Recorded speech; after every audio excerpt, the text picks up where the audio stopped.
In this video, I will be showing you how to forward emails from your webmail account to other webmail in Cpanel. First, you need to sign into Cpanel with Cpanel username and password, which will bring you to the Cpanel settings page.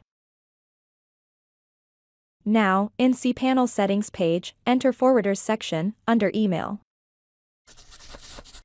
And here, you can set up webmail forwarders. Next, click the Add Forwarder button.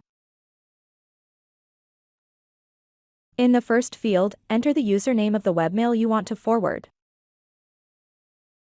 And in the second field, select the domain of the webmail you want to forward.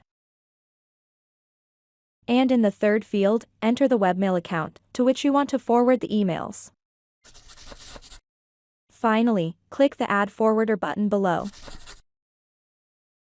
And done, you can see here, the emails from this webmail account will be forwarded into this webmail account. With this we have come to the end of this video. Please subscribe to my channel and click the bell icon to get updates when we add more content.